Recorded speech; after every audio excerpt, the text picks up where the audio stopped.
Transaction বা ইভেন্টের কথা বলা ছিল যে এখান থেকে আমাদের যে প্রফিট প্ল্যানিং এটা বের করতে হবে। ঠিক আছে, প্রফিট প্ল্যান করতে হবে যে কিছু কিছু, এটা হচ্ছে 2008 ওর ডাটা, এর বেশিরভাগ ডাটা হচ্ছে 2007 এর। ঠিক আছে, ওইটার এক্সপিরিয়েন্সের উপর বেস করে আমাদের 2008-এ প্রফিট প্ল্যান করতে হবে, মানে দ্যাট মিনস 1 ইয়ার বাজেট। তো এদেরকে বলছিলাম যে কোয়ার্টারলি এরা বাজেট করে, দ্যাট মিনস এদের বাজেট পিরিয়ড হচ্ছে কোয়ার্টারলি, বছরে 4টা কোয়ার্টার, তাই তো 3 মাস করে। তো first quarter, second quarter, third quarter, fourth quarter. তো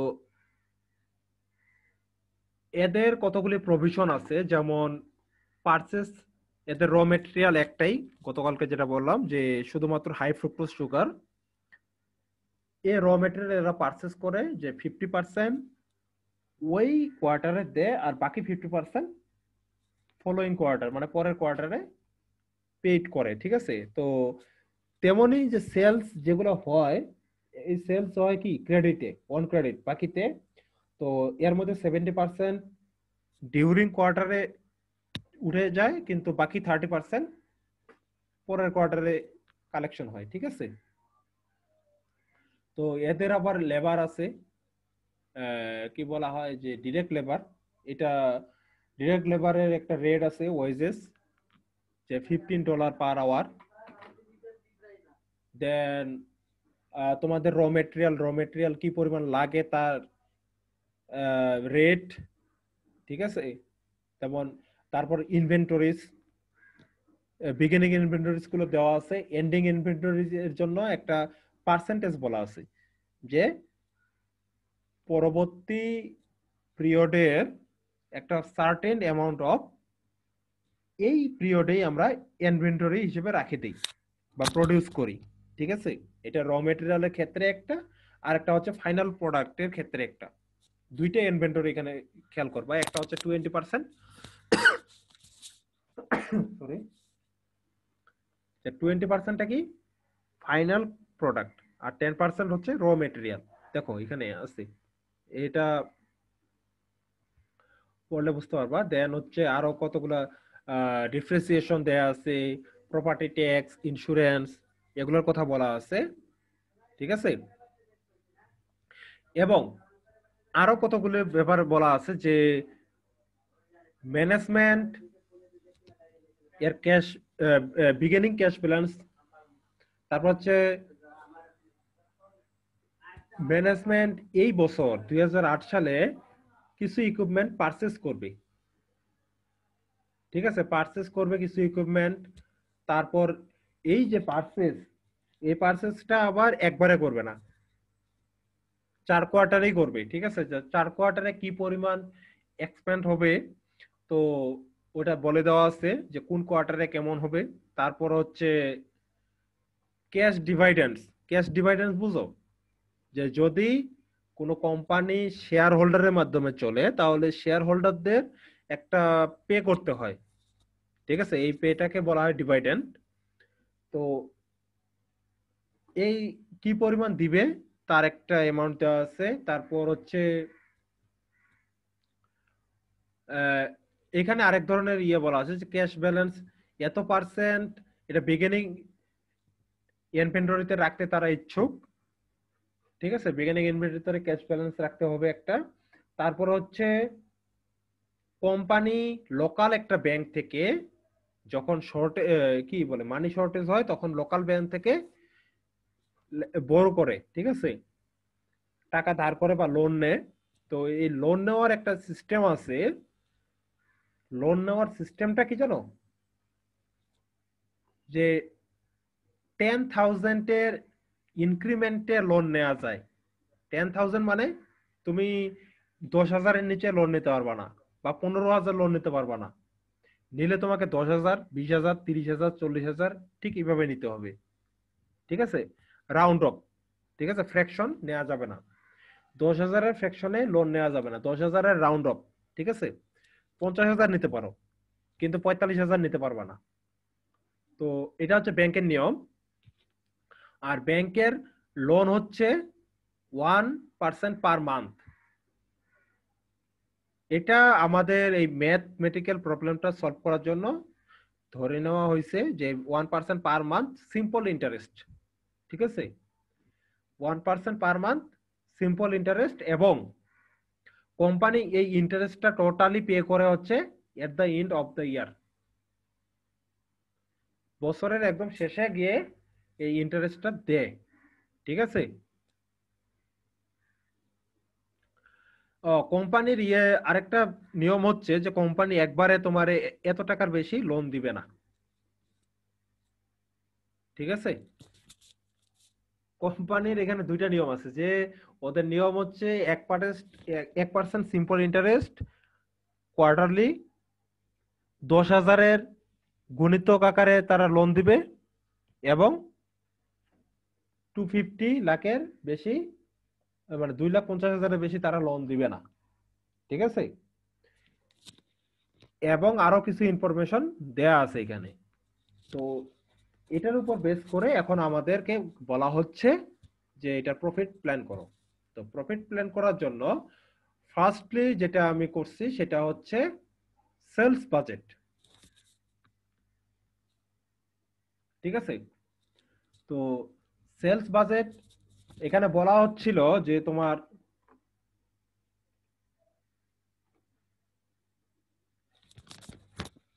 স্যার আট সেলস বাজেটের 90,000 কোথা থেকে পাইছেন স্যার? 90,000 বলতেছি, এই যে থার্ড কোয়ার্টারে পিক হয়, তো এই অ্যামাউন্টটা আমি বারবার বলতেছি এটা আমার ধরে নেওয়া, নিজের ডিজাইন করা। এই যে সেলস বাজেটের সেলস, এটা নিজের ইচ্ছা মতো, ঠিক আছে, এটা বলে দেওয়া থাকতেও পারে, না থাকলে তোমাদের ইচ্ছা মতো ধরে নিবা। তো এই ক্ষেত্রে থার্ড কোয়ার্টারে আমার যেহেতু পিক, সেহেতু থার্ড কোয়ার্টারে বেশি রেখে বাকিটা মিলাই দিছি, ঠিক আছে। তো সেলিং প্রাইস, এই সেলিং প্রাইসটা বলে দেওয়া আছে, সরি, সেলিং প্রাইসটা বলে দেওয়া আছে। তো সেলিং প্রাইস, তাহলে আমি টোটাল এস্টিমেটেড সেল, এটা হচ্ছে কি বাজেটেড সেল, ঠিক আছে, আমার কোয়ার্টারে এই ধরনের বাজেট হতে পারে। তো তো এটা হলো আমার বাজেট। তো বাজেটের সাথে সাথে আমি বলতেছি কি ক্যাশ কালেকশন আলাদা জিনিস, ক্যাশ কালেকশন আর বাজেট এক জিনিস না। আমি তো বাজেট করবই যে আমার এই মাসে এতটুকু সেল হবে, কিন্তু অ্যাকচুয়ালি হবে কি যে ওই পরিমাণ আমি ক্যাশ কালেক্ট করতে পারবো না, কারণ এখানে এক্সপিরিয়েন্স বলে যে আমার এটা কি, এক্সপিরিয়েন্স শো করতেছে যে 70% ডিউরিং কোয়ার্টারে, 30% হচ্ছে পরের কোয়ার্টারে আমি কালেক্ট করতে পারি। তো এটা হলো বিগিনিং ব্যালেন্স, এটা বিগিনিং ব্যালেন্স, এটা দিয়ে দেওয়া আছে।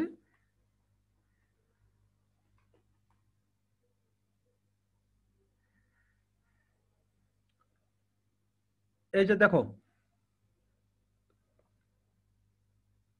কে জন্য কোশ্চেন করলা? আমি স্যার। নাফিস? জি স্যার। হ্যাঁ, এই যে দেখো, অ্যাকাউন্ট রিসিভেবল, ঠিক আছে, যে পূর্ববর্তী মানে 2007 সালে আমি সব ক্যাশ কালেকশন করতে পারি নাই, ঠিক আছে, কিছু ক্যাশ কালেক্ট করা বাকি ছিল, সেটা হলো অ্যাকাউন্ট রিসিভেবল। সেই অ্যামাউন্টটা হচ্ছে আমার এই যে এটা, বুঝতে পারছো? জি স্যার। এখানে র মেটেরিয়াল ইনভেন্টরি দেওয়া আছে, তোমাদের যে মেটেরিয়ালে দেখো র মেটেরিয়াল ইনভেন্টরি, বিগিনিং ইনভেন্টরি দেওয়া আছে না, বুঝতে পারছো? জি স্যার। র মেটেরিয়াল ইনভেন্টরি কত পাউন্ড, ঠিক আছে, আর এটার তার হচ্ছে ইকুইভ্যালেন্ট মানিটা দেয়া আছে।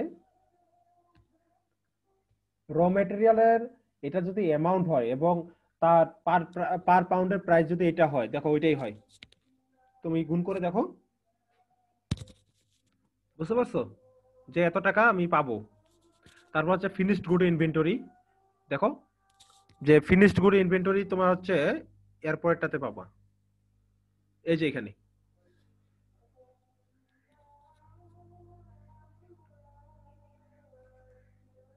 এই যে ফিনিশড গুড ইনভেন্টরি 2000 কেস কোথায় যেন ছিল, ঠিক আছে। তো এই ডাটাগুলো তোমাদের হচ্ছে কেয়ারফুলি নোটিস করতে হবে যে কোথায় কি ইনফরমেশন দেয়া আছে, ঠিক আছে? তো প্রথমে শুরুটাই আমি বলি সেলস বাজেট, এটা আমি গতকালকে বলছি, আবার আজকে একটু রিভিউ দিলাম। তো এটা বুঝতে পারছো তো?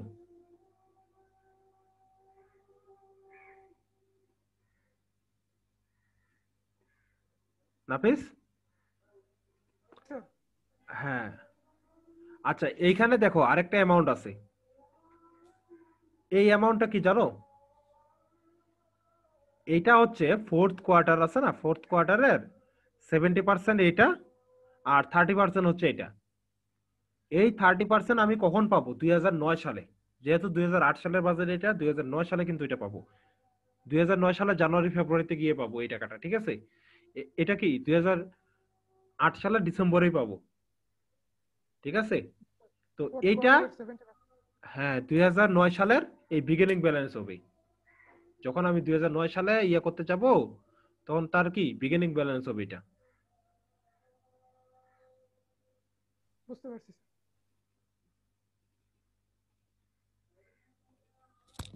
তো যাই হোক,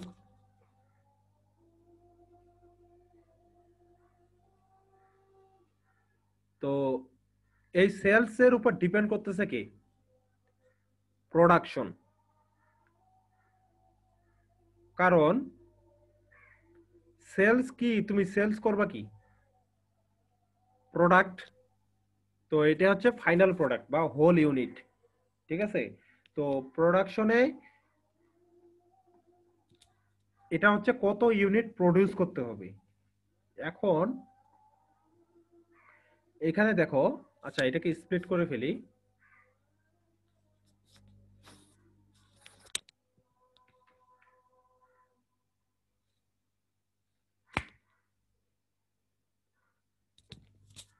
আচ্ছা, সেলস, আমার বাজেটের সেলস জানুয়ারি মাসে হচ্ছে এই অ্যামাউন্ট, ঠিক আছে? এটা আমার বাজেটের সেলস কিন্তু, ঠিক আছে? তো যেহেতু আমার এটা বাজেটের সেল, 10,000 ইউনিট ফাইনাল প্রোডাক্ট আমাকে জানুয়ারিতে সেল করতে হবে। তো 10,000 প্রোডাক্ট জানুয়ারিতে যদি আমাকে সেল করতে হয়, তাহলে এর চেয়ে বেশি আমাকে প্রডিউস করতে হবে। এটা আমাদের কমন সেন্স। তো কত বেশি? তো কত বেশি প্রডিউস করতে হবে, তার জন্য একটা নিয়ম আছে। সেটা কি? এখান থেকে আমি বিগিনিংটা বাদ দেব। দুইটাই সেলস হয়ে গেছে, বিগিনিংটা বাদ দিয়ে তারপর হচ্ছে এন্ডিং ইনভেন্টরিটা যোগ করব। তোমরা দেখো যে এন্ডিং ইনভেন্টরি রাখার একটা নিয়ম আছে। এন্ডিং ইনভেন্টরি রাখার নিয়ম হচ্ছে 20% of the next quarter sale. তো এটা 20% করো, সবগুলো 20% করো, দেখো যে এন্ডিং ইনভেন্টরিটা পেয়ে যাচ্ছ, ঠিক আছে? তো বাস্তবে কত এন্ডিং থাকবে এটা তুমি জানো না, কারণ এটা তুমি বাজেট করতেছো। সো এই এন্ডিংটা তোমাকে ধরে নিতে হবে, যেটা আমি ধরে নিছি 20%। তো এটা ছিল আমার কি, এক মাসে, সরি এক কোয়ার্টারে আমি কতটুকু প্রডিউস করব এটা। তো আসার কথা যে আমাকে এতগুলো প্রডিউস করতে হবে না, কারণ আমার বিগিনিং কিছুটা রয়ে গেছে। বিগিনিং ইনভেন্টরি, ঠিক আছে, বিগিনিং এ কিছুটা রয়ে গেছে। এই যে এখানে, এখানে না, এই মাঝখানে আছে যে, এই যে দেখো, আমাকে বিগিনিং কিছুটা ইয়ে আছে, ঠিক আছে? 2000 ইউনিট আমাকে বিগিনিং ইনভেন্টরিতে আছে, ঠিক আছে? সো আমার ওই মাসের রিকোয়ারমেন্ট মানে sale plus ending inventory minus beginning inventory, তাহলে আমার ফাইনাল রিকোয়ারমেন্টটা পেয়ে যাব, ঠিক আছে? ফাইনাল রিকোয়ারমেন্টটা পেয়ে গেলাম, এটা হচ্ছে আমার প্রোডাকশন বাজেট, ঠিক আছে? তো এখানে তোমাদের এক্সাম্পলটা দেয়া আছে যে কিভাবে এই ক্যালকুলেশন গুলো হয়েছে। দেন তাহলে আমার প্রোডাকশন কত হবে ওই মাসে? 14,000, যেখানে তোমার সেল হবে কত, সেল হবে 10,000, কিন্তু আমাকে প্রডিউস করতে হবে কত, 14,000। এটা দুইটা ডিফারেন্ট। তো সিমিলারলি সেকেন্ড কোয়ার্টারে যতগুলো সেল হবে, দেখো প্রোডাকশন আলাদা, প্রোডাকশন কি আলাদা করতে হবে। তো সেল কে কতটুকু করবে এটা মানে মিট করার জন্য আমাকে প্রোডাকশন কি এই অনুপাতে করতে হবে। ঠিক আছে, এই যে দেখো প্রতিটাই কিন্তু ডিফারেন্ট। সো এই কি বলে প্রোডাকশন বাজেটের উপর ডিপেন্ড করতেছে কি material budget, direct material budget.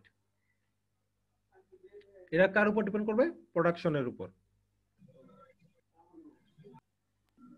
এই দেখো, স্যার আগেরটাতে একটা কোশ্চেন ছিল স্যার। হ্যাঁ বলো। স্যার ওইখানে যে 3,000 যে অ্যামাউন্টটা স্যার, যে ফোর্থ কোয়ার্টারে স্যার, স্যার এটা কি অ্যাজিউম করে নেওয়া স্যার? অবশ্যই, কেন রিজিউম করে নেওয়া, এটা হচ্ছে ইয়ার এন্ডিং, ঠিক আছে। আচ্ছা এটা তুমি জানো না যে নেক্সট কি, এটা ফুললি অ্যাজিউম, ঠিক আছে। তুমি নেক্সট কোয়ার্টারের বাজেট তুমি জানো? অবশ্যই আচ্ছা না। আচ্ছা, বুঝতে পারছি। এটা তোমার অ্যাজিউম করা, কি বুঝতে পারছো? জি স্যার। স্যার ওই যে 6,000, 8,000, 4,000 ওইগুলো হচ্ছে 20% করে, বাট 3,000টা হচ্ছে অ্যাজিউম করে নাও। 3,000টা অ্যাজিউম, এক্স্যাক্টলি। আচ্ছা যাই হোক, দেন হচ্ছে প্রোডাকশন বাজেটের উপর ডিপেন্ড করতেছে কি ডিরেক্ট মেটেরিয়াল বাজেট। কারণ এটা কিন্তু তুমি হোল ইউনিট প্রডিউস করতেছো, ঠিক আছে, হোল ইউনিট মানে ফাইনাল প্রোডাক্ট। এই 14,000 কি, এটা কি ফাইনাল প্রোডাক্ট। তো 14,000 ফাইনাল প্রোডাক্ট প্রডিউস করতে গেলে আমাকে কি র মেটেরিয়াল লাগবে। তো কি পরিমাণ র মেটেরিয়াল লাগবে, তো তার একটা নিয়ম ছিল যে কতটুকু র মেটেরিয়াল লাগে পার কেস প্রডিউস করতে, মানে একটা প্রডিউস করতে কতটুকু লাগে, ঠিক আছে। তো এটা দেওয়া ছিল 15 পাউন্ড। তোমার কোশ্চেনে যদি দেখি এখানে কোথায় যেন ছিল 15 পাউন্ড করে লাগে।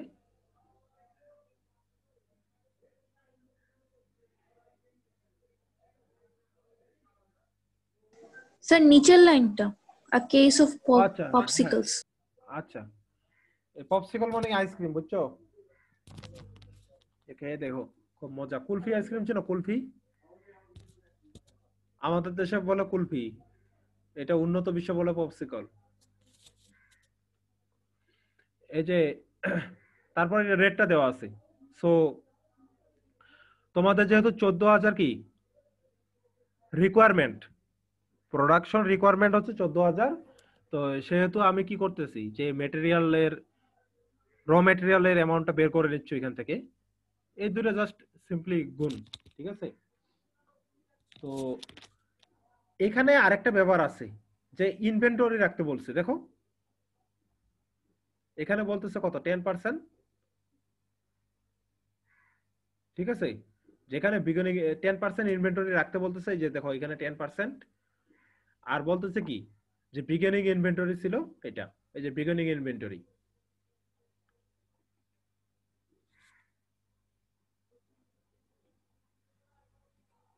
বুঝা গেছে যে তাহলে আমার ডিজায়ার্ড র মেটেরিয়াল, এখানে এল কেটে গেছে, বুঝছো? আর ডিজায়ার র মেটেরিয়াল এটা, কারণ এটা হচ্ছে আমার রিকোয়ারমেন্ট প্লাস এন্ডিং ইনভেন্টরি 10%, এটা 10%, ঠিক আছে। দেন হচ্ছে মাইনাস বিগিনিং ইনভেন্টরি, তাহলে আমার হচ্ছে ফাইনালি কতটুকু লাগতেছে, এটা হচ্ছে রিকোয়ার্ড। এটা প্রথম কোয়ার্টারে, ফার্স্ট কোয়ার্টারে রিকোয়ার্ড র মেটেরিয়াল। তো র মেটেরিয়াল প্রাইস দ্বারা মাল্টিপ্লাই করে দিলে র মেটেরিয়াল কস্টটা পেয়ে গেলাম। এটা হচ্ছে per quarter, first quarter, second quarter, third quarter, fourth quarter. তো টোটাল কত ইয়ারে, ঠিক আছে, টোটাল ইয়ার। তো এখানে একটা বিষয় দেখো, এটা হচ্ছে কিন্তু আমার এজুম করে নাও, ঠিক আছে।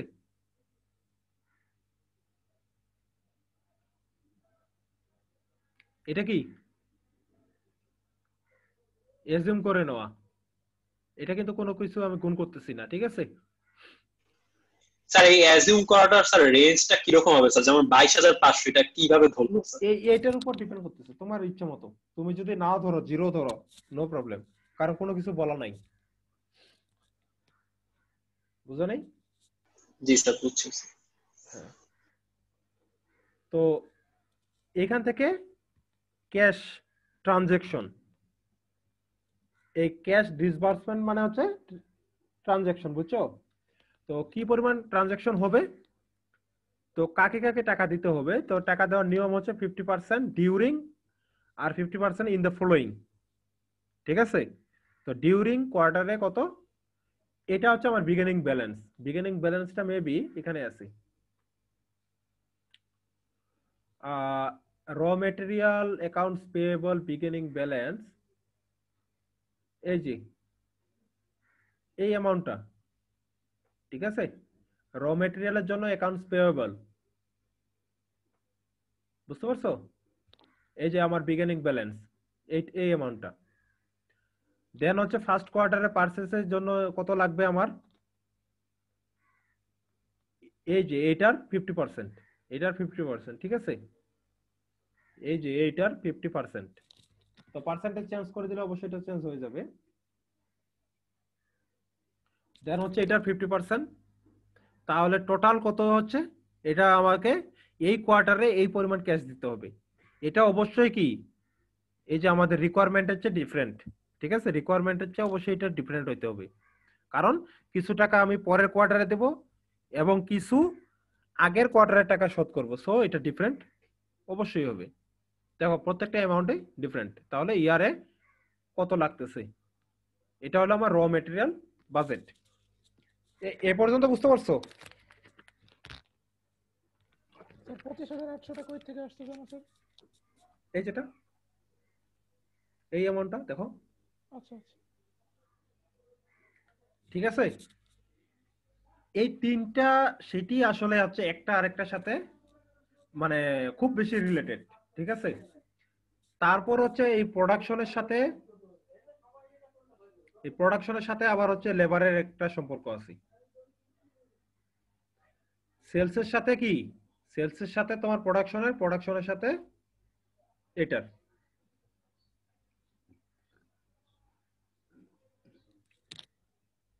এই দেখো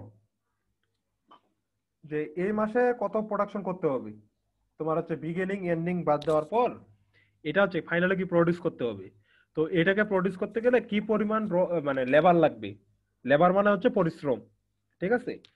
তো কত ঘন্টা লাগবে, তো এখানে দেখো তোমাকে একটা প্রভিশন দেয়া আছে যে একটা লেবার কতটুকু কাজ করতে পারে এবং 1 ঘন্টায় সে কি পরিমাণ পে পায়। ঠিক আছে? যে এখানে একটা বলা আছে যে এত পার্মানেন্ট ওয়ার্কার আছে যাদেরকে এত মিনিমাম কাজ করাইতেই হবে। ওইটা আলাদা বিষয়, ওইটা এক্সেপশনাল কেস, ওইটা এখানে আমাদের কাজে লাগবে না, অন্য ক্ষেত্রে কাজে লাগে, ওইটা আমি পরে বলবো। যে পার কেস পপসিকল কত লাগে, এতটুকু সময় লাগে। তাহলে আমার 14,000 কেস, 14,000 কেস কতটুকু সময় লাগবে, দুইটার মাল্টিপ্লিকেশন। তাহলে এটা হলো কত ঘন্টা লাগতেছে আমার, 1 ঘন্টায় পে করতে হচ্ছে 15। তাহলে টোটালি র মেটেরিয়াল ডিরেক্ট লেবারটা পেয়ে গেলাম। এটুকু বোঝা গেছে? জি স্যার। আচ্ছা, তাহলে তুমি ইয়ারলি পেয়ে গেলা। ইয়ারলি যাওয়ার পর এবার হচ্ছে ওভারহেড। এই ওভারহেডটা ডিপেন্ড করতেছে তোমার হচ্ছে এই যে তোমার প্রোডাকশন প্লাস লেবার দুইটার উপরেই। প্রোডাকশন প্লাস লেবার দুইটার উপরেই। কেন? কারণ এখানে দেখো একটা কথা লেখা আছে যে এখানে ওভারহেড তোমার দুই প্রকার।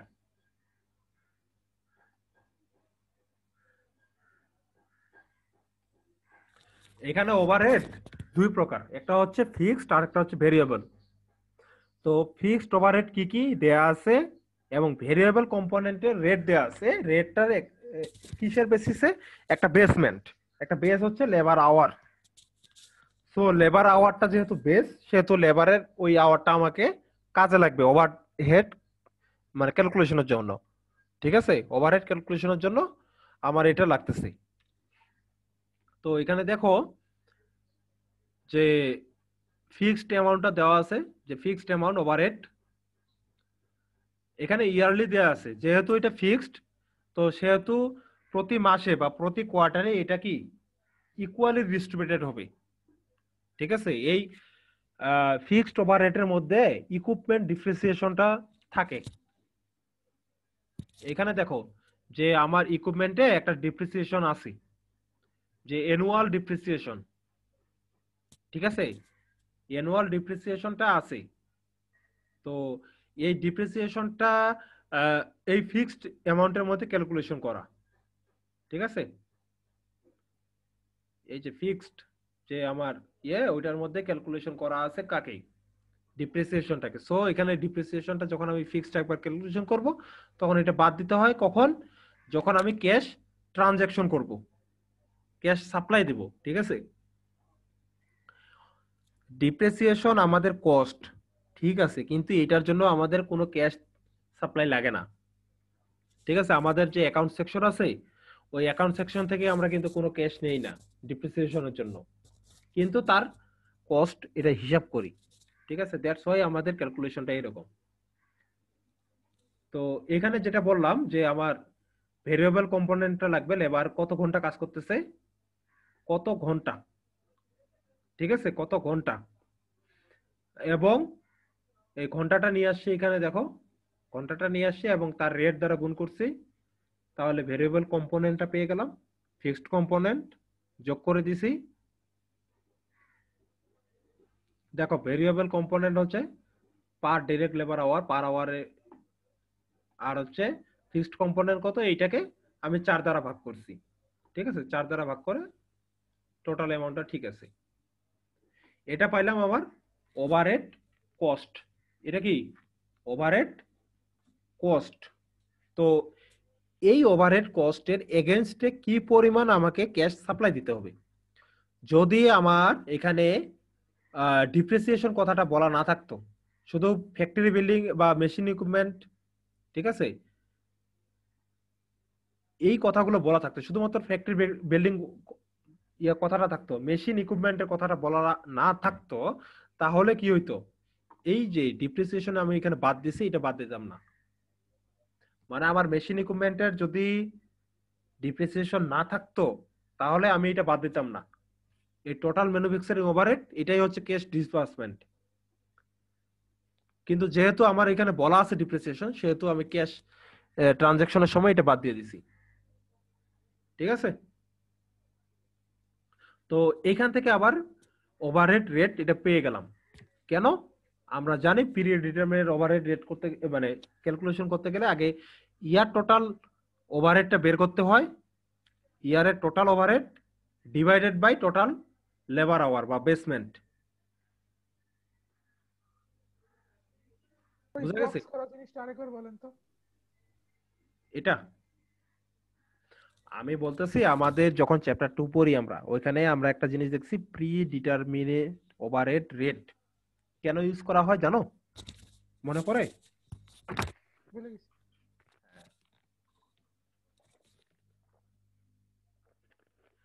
ঘটনাটা হচ্ছে ওভারহেড আমরা মানে করতে পারি না, ওইটার জন্য একটা বেস নেই, যেমন মেশিন আওয়ার, লেবার আওয়ার বা আরো অনেক কিছু হইতে পারে বেস হিসেবে আমরা ইউজ করতে পারি। ঠিক আছে, যে কত ঘন্টা রান টাইম হইতে পারে, কত ঘন্টা আমরা ফ্যাক্টরি চালাচ্ছি। ঠিক আছে, তো যেমন তোমারে বলি, লাইট লাইট আমার অফিসে, যদি আমার অফিস ধরি, অফিসে যতক্ষণ আমি থাকবো ততক্ষণ আমার লাইট জ্বলবে। তার মানে লাইট যেটা কস্ট, এটা কি আমার ওভারহেড না? এটা তো কোনো প্রোডাক্টের সাথে সরাসরি কোনো সম্পর্ক নাই। এটা যেহেতু ওভারহেড কস্ট, এটা ডিপেন্ড করতেছে কিসের উপর, আমার অফিসে থাকার উপর। আমি যতক্ষণ থাকতেছি ততক্ষণ এটার কি কস্ট হচ্ছে, যখন আমি চলে আসতেছি তখন লাইট অফ করে চলে আসতেছি, দ্যাটস ওয়াই কি কস্ট হচ্ছে না। তেমন মেশিন অয়েল, মেশিন যতক্ষণ রান করবে ততক্ষণ মেশিন অয়েল কি আমার কাজে লাগবে। ঠিক আছে, তো এটা ডিপেন্ড করতেছে মেশিন চলার উপর, তাই তো। তো এরকম সবকিছু একটা ফ্যাক্টরিতে অনেক ধরনের বেস হইতে পারে। তো পুরো ফ্যাক্টরির জন্য প্রত্যেকটা আলাদা আলাদা বেস না ধরে পার্টিকুলার একটাকে ধরা হয়, যেটাকে বেস ধরলে আমার ইয়ারের যে ওভারহেড, অ্যাকচুয়াল ওভারহেড, টোটাল ওভারহেডটা ওইটাকে বেস ধরলে আমার কি সমান সমান হয়। সো ওইটাকে বেস ধরে আমি একটা ওভারহেড রেট বের করি, বুঝছো? ওইটাকে স্ট্যান্ডার্ড ধরি। তো এই স্ট্যান্ডার্ডটাকে যখন ধরলাম যে আমার ফ্যাক্টরি যদি 10,000 ঘন্টা চলে এক বছরে, এবং এটাকে যদি প্রতি ঘন্টায় 10 টাকা করে খরচ হয় ধরি, তাহলে আমার কি ইয়ারে কি 1 লাখ টাকা যে এটা ওভারহেড, এটা দেখা যায় যে আমার অ্যাকচুয়াল অ্যামাউন্টের সাথে সমান, তাই তো? এই কারণে আমরা কি প্রি ডিটারমিনেট ওভারহেড রেটটা ইউজ করি, কারণ আমরা আগে থেকে জানি না যে কি ধরনের অ্যাকচুয়ালি ওভারহেড লাগবে আমাদের। তার জন্য আগেই একটা এস্টিমেট কস্ট ধরি, টোটাল ওভারহেড কস্ট, ওইটাকে টোটাল আমাদের এস্টিমেটেড যে বেস ওইটা দিয়ে ভাগ দেই, ঠিক আছে? তো এই কাজটাই করা হয়েছে এখানে। দেখো লেবার টাকা, লেবার এটা কিন্তু আমার ইয়ারের টোটাল কিন্তু এটা এস্টিমেটেড, এটা কিন্তু অ্যাকচুয়াল লেবার আওয়ার না। এবং এখানে দেখো যে ম্যানুফ্যাকচারিং ওভারহেড, এটাও কিন্তু আমার এস্টিমেটেড, এটাও অ্যাকচুয়াল না। সো আমি এই দুইটা থেকে প্রি ডিটারমিনেট ওভারহেড রেট পেয়ে গেলাম, ঠিক আছে?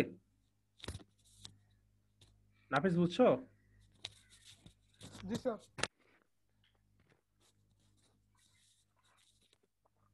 আচ্ছা, ওভারহেডের পরে ফিনিশড গুড ইনভেন্টরি।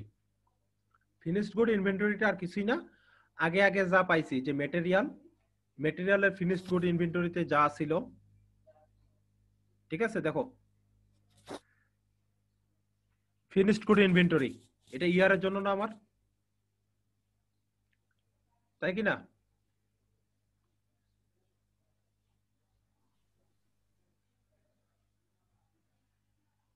সরি, এটা তো আসবে এখান থেকে।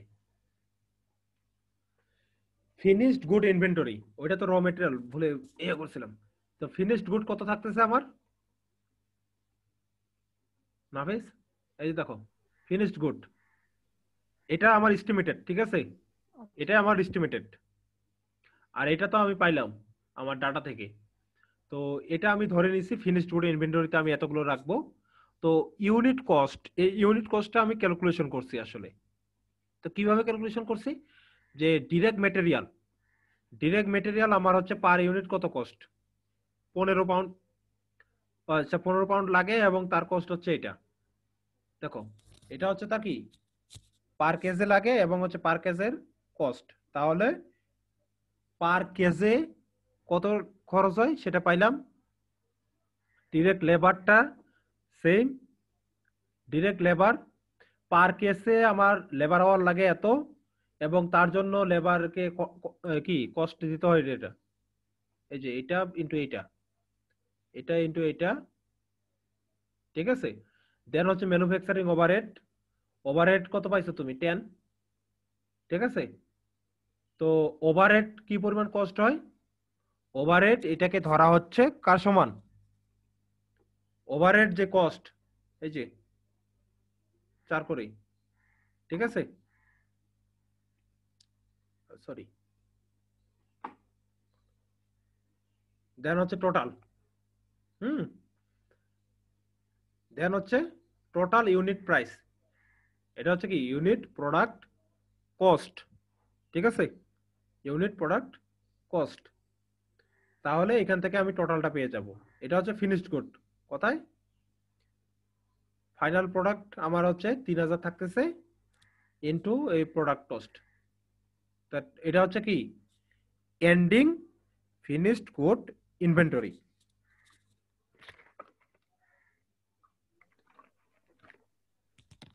স্যার এই যে ম্যানুফ্যাকচারিং ওভারহেডের যে কোয়ান্টিটি 0.40 আওয়ার্স, এটা কোথায় স্যার জানা আছে? এটা সমান, আচ্ছা। কারণ আমাদের বেসমেন্ট কি লেবার আওয়ার না। আচ্ছা, এবার আসি অ্যাডমিনিস্ট্রেটিভ কস্ট। এখানে কি কি ছিল,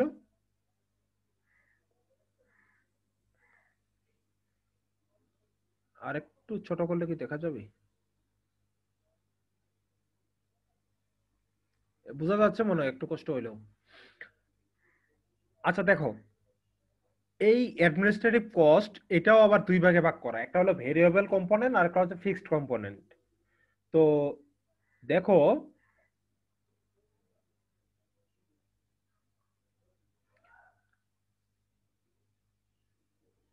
এই জায়গাটা একটু পড়ো, যে এখানে ম্যানুফ্যাকচারিং ওভারহেড কথা বলা আছে, ঠিক আছে, ভেরিয়েবল কম্পোনেন্ট। তারপর বলা আছে যে এক্সিকিউটিভ স্যালারি, এখান থেকে শুরু। এক্সিকিউটিভ স্যালারি এটা কি আমাদের এক্সপেন্স, নট প্রোডাক্ট কস্ট, ঠিক আছে, এটা এক্সপেন্স। এই এক্সিকিউটিভ স্যালারি এটা হচ্ছে ফিক্সড কম্পোনেন্ট। তারপর have to pay insurance, property tax, তার মানে কি এগুলো ইয়ারলি দিতে হয় বা বছরে একবার দিতে হয়, তাই না? এগুলো আমাদের ফিক্সড কস্ট। আর ভেরিয়েবল কস্ট কোনগুলো? সেলিং প্রাইস, ঠিক আছে, ভেরিয়েবল কি সেলিং প্রাইস। এই যে অ্যাডমিনিস্ট্রেটিভ অ্যাডভার্টাইজিং, এটাও কি একটা বছরে ইয়ে করা থাকে, এটাও কিন্তু আমাদের ফিক্সড কস্ট, ঠিক আছে। তো আবার হচ্ছে তোমার বিল্ডিং এর ডেপ্রিসিয়েশন, এটাও কিন্তু ফিক্সড কস্ট, ঠিক আছে। তো এখানে সবকিছু ইয়ারলি দেওয়া আছে। যেহেতু আমার বাজেটটা হচ্ছে কোয়ার্টারলি, তো সো প্রত্যেকটাকে আমি কোয়ার্টারলি ভাগ করে নেব। দেখো এখানে ইয়ারলি যেই অ্যামাউন্ট গুলো আছে এগুলো আমি কি প্রত্যেকটা কোয়ার্টারলি ভাগ করে নিছি। ইয়ারলি অ্যামাউন্টটা ঠিক রেখে প্রপার্টি ট্যাক্স, ইন্স্যুরেন্স, ঠিক আছে, ইন্স্যুরেন্স, এ প্রতিটা কি আমি কোয়ার্টারলি ভাগ করে নিছি, যে প্রতি কোয়ার্টারে আমি পে করব বাজেটেড, ঠিক আছে। কিন্তু আমি অ্যাকচুয়ালি কি করব, বছরে একবারই দিব, সমস্যা নেই, কিন্তু প্রতি কোয়ার্টারে বাজেটটা বের করার জন্য আমি বাজেটে প্রতি কোয়ার্টারে ভাগ করে ফেলছি ফিক্সড যে কস্ট গুলো ছিল, ঠিক আছে, ফিক্সড কস্ট। তো এখানে ভেরিয়েবল কম্পোনেন্ট দেওয়া আছে এবং এই ভেরিয়েবল রেটটা দেওয়া আছে শুধু। তো ইয়াটা তো দেওয়া নেই, এটা কোনটা? এটা হচ্ছে তোমার এই সেলস।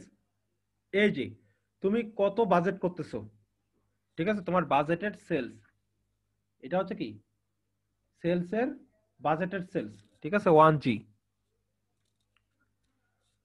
এটা হচ্ছে কি বাজেটেড। তারপরে হচ্ছে তুমি এই রেটটা দ্বারা গুণ করে দিলা, রেটটা দ্বারা গুণ করে দেওয়ার পর তুমি হচ্ছে কি ভেরিয়েবল কম্পোনেন্টটা পেয়ে গেল। ভেরিয়েবল কম্পোনেন্ট পাওয়ার পর হচ্ছে ফিক্সড কম্পোনেন্ট গুলো, ঠিক আছে।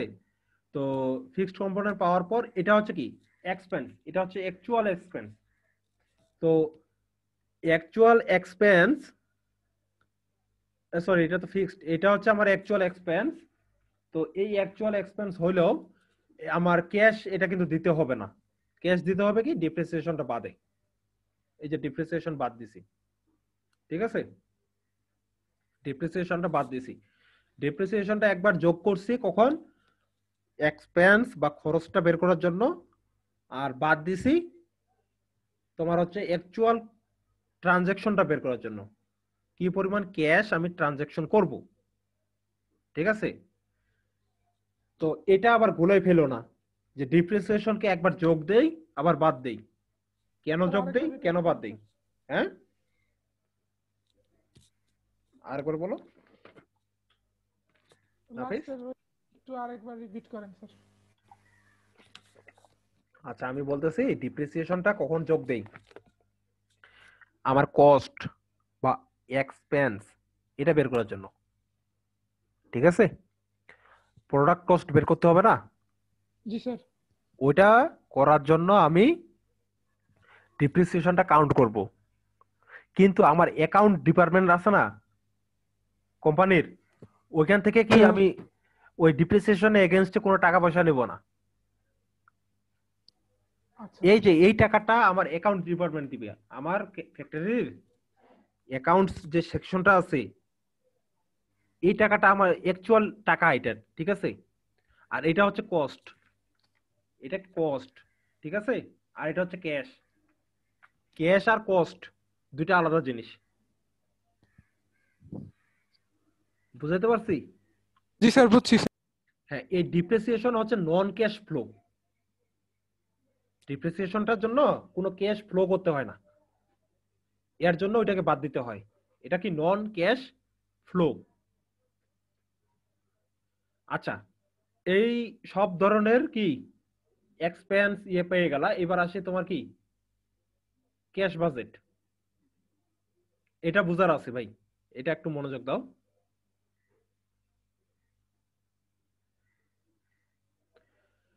এই ক্যাশ বাজেটটা প্রত্যেকটা থেকে চলে আসবে, সেলস থেকে শুরু হবে, ঠিক আছে? তো যেখানে যেখানে ক্যাশ আছে, ক্যাশ ডিসবার্সমেন্ট, এই যে ক্যাশ কথাটা আছে না, যেখানে যেখানে এই ক্যাশ কথাটা আছে সেখানে সেখান থেকে ক্যাশ কথাটা নিয়ে আসো। আচ্ছা, আরেকটু ছোট করি, এই দেখতে পাচ্ছো? জি স্যার, দেখতে পাচ্ছি স্যার।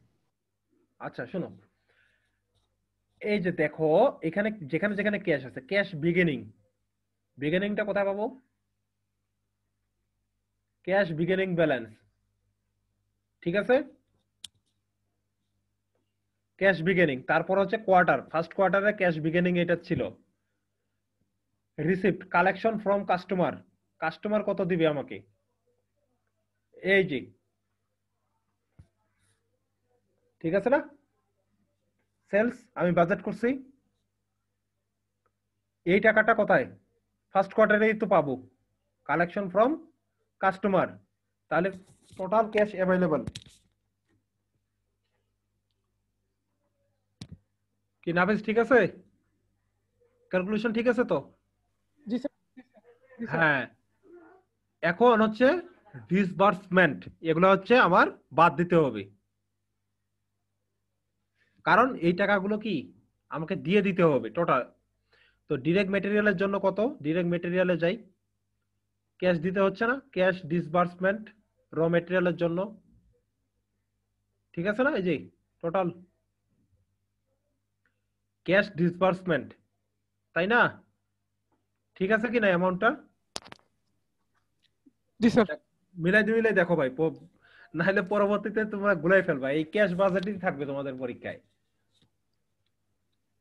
ঠিক আছে? এই যে এখান থেকে চলে আসছে, দেখো 72, 1 লাখ, ঠিক আছে? এখানে জাস্ট খালি আমি ডলার সাইনটা দেই নেই প্রতিটা অ্যামাউন্ট। তাহলে ইয়ারে কত লাগতেছে র মেটেরিয়ালের এগেনস্টে, দেন হচ্ছে ডিরেক্ট লেবার, একইভাবে এই যে লেবার থেকে দেখো লেবার কত ক্যাশ দিতে হচ্ছে আমাকে, ঠিক আছে?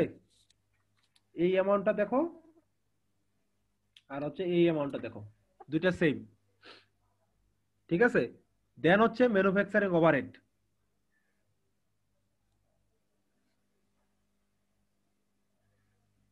এই যে দেখো ম্যানুফ্যাকচারিং ওভারহেড আমার ক্যাশ ডিসবার্সমেন্ট, নট এই কস্ট, এই কস্ট নিবা না, এই কস্ট নিলে ভুল হবে। নিবা কোনটা? ক্যাশ ডিসবার্সমেন্ট, যেটা ডিপ্রিসিয়েশন বাদ দেওয়ার পর। এই দেখো এই অ্যামাউন্টটা দেখো আর এই অ্যামাউন্টটা দেখো, ঠিক আছে? দেন হচ্ছে কি সেলিং অ্যাডমিনিস্ট্রেটিভ এক্সপেন্স, এখানেও তো আমাকে টাকা দিতে হবে, এখানে কিন্তু কোনো টাকা দিতে হচ্ছে না, দেখো এখানে ক্যাশ ডিসবার্সমেন্ট আছে নাই, সো এটা ক্যালকুলেশন করতে হবে না। সিমিলারলি এখানেও কোনো ক্যাশ ডিসবার্সমেন্ট নাই, ঠিক আছে? সো এখানে আমাকে টাকা পয়সা স্যার, দিতে হচ্ছে না। আরেকবার একটু বলেন স্যার, কোথায় টাকা পয়সা দিতে হচ্ছে না? আরে বোকা, এই যে প্রোডাকশন বাজেট দিতে হইছে, এখানে কোথাও ক্যাশ ডিসবার্সমেন্ট আছে নাই, এখানে নাই। আছে, এখানে আছে ক্যাশ কালেকশন বা ক্যাশ ডিসবার্সমেন্ট আছে এখানে। ডিসবার্সমেন্ট মানে হচ্ছে দিয়ে দেওয়া, কালেকশন মানে কি নিয়ে নেওয়া, ঠিক আছে না? এর জন্য আমি এই অ্যামাউন্টটা এখানে কনসিডার করছি, দেখো ক্যাশ কালেকশন করছি না এখানে, এই যে এই অ্যামাউন্টটা, ঠিক আছে? দেখো দেখো দুইটা অ্যামাউন্ট সেম, এটা ক্যাশ কালেকশন আমার রেভিনিউ, আর এই প্রোডাকশনে কোনো ধরনের ক্যাশ ফ্লো নাই। প্রোডাকশন আমি বাজেট করছি, ঠিক আছে, কিন্তু কোনো ধরনের ফ্লো নাই। ফ্লো, ক্যাশের ফ্লো কোথায় আছে? ক্যাশের ফ্লো আছে আমার এখানে, এই যে এই অ্যামাউন্টটা র মেটেরিয়ালের এগেনস্টে, এই যে র মেটেরিয়াল, ঠিক আছে না? র মেটেরিয়াল, সরি ক্যাশ ফ্লো তো এখানে, এটা হচ্ছে কি কস্ট, এটা টোটাল কস্ট, এটা কস্ট, এটা হচ্ছে ক্যাশ ফ্লো, এই অ্যামাউন্টটা কি ক্যাশ ফ্লো। সো এই ক্যাশ ফ্লোটা আমি এখানে কনসিডার করতেছি, এই লেবার মেটেরিয়াল গেল, লেবারকেও তো আমাকে টাকা দিতে হবে, দেন ওভারহেডও তো দিতে হবে, তাই না? দেন হচ্ছে ফিনিশড গুড, এখানে আমার কোনো ধরনের ক্যাশ ক্যালকুলেশন আছে কিন্তু ক্যাশ ফ্লো নাই, দ্যাটস ওয়াই আমার এটা আসতেছে না। অ্যাডমিনিস্ট্রেটিভ এখানে আছে ক্যাশ ডিসবার্সমেন্ট, দেখো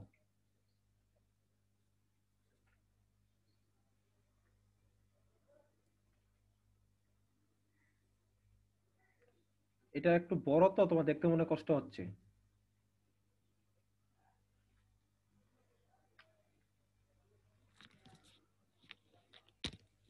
ঠিক আছে, এই যে সেলিং অ্যাডমিনিস্ট্রেটিভ এক্সপেন্স, দেখো মিলাও, বছরেরটা মিলবে, ঠিক আছে? কোন কোয়ার্টারে কতটুকু দিব ক্যালকুলেশন করে আসতেছে। দেন দেন হচ্ছে এটা গেল আমার বিভিন্ন ধরনের এক্সপেন্স, আরো আছে না? আরো আছে, কি আছে এখানে দেখো, যে ম্যানেজমেন্ট প্ল্যানস টু পারচেস করছে না?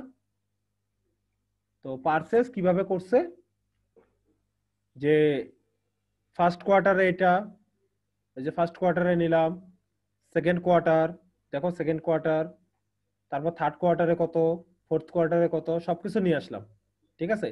এই ক্যাশ বাজেটটা হচ্ছে মূলত ক্যাশ ফ্লো, যেভাবে যেভাবে আমার ক্যাশটা ফ্লো হয়েছে ঠিক সেভাবে এখানে নিয়ে আসা।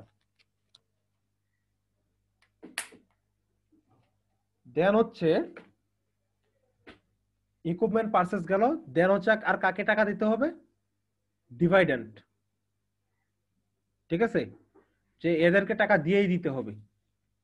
সো পার কোয়ার্টারে আমি এই টাকাটা দেব, সো পার কোয়ার্টারে সমান টাকা আমি দিলাম। দেন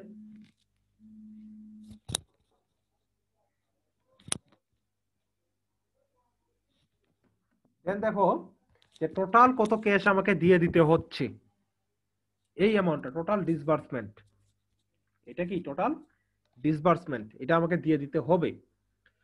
দেন আর আমার কালেকশন ছিল এটা, ঠিক আছে? এটা কি আমার কালেকশন ছিল, এটা ছিল ডিসবার্সমেন্ট। সো এখন টোটাল ক্যাশ থেকে, এই টোটাল ক্যাশ থেকে আমি যদি এটা বাদ দেই, এইটা বাদ দেই, তাহলে আমার ওই মাসের লাভ লসটা পেয়ে যাব, মানে ওই কোয়ার্টারের।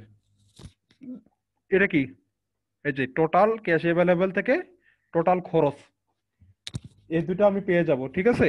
তো দেখো এখানে লস হয়েছে প্রথম কোয়ার্টারে, কি যত টাকা পাবো তার চেয়ে বেশি টাকা দিয়ে দিতে হয়, এখানে লস হয়েছে না? সো আমাকে ব্যাংক থেকে টাকা ধার করতে হবে, লোন নিতে হবে। সেকেন্ড মাসেও দেখো তোমার লস, থার্ড মাসে লাভ, তারপরের মাসেও লাভ, তো বছরে তোমার একটি আলটিমেটলি লাভই হয়েছে। কিন্তু বছরের শুরুতেই কি তোমার টাকার ঘাটতি ছিল, তো ব্যাংক টাকা কিভাবে দেয়? ব্যাংক টাকা দেয় কিসের বেসিসে? এখানে তোমার একটা নিয়ম আছে না, এত টাকা, তারপর হচ্ছে এত টাকা 1% সুদ, তাই কি না?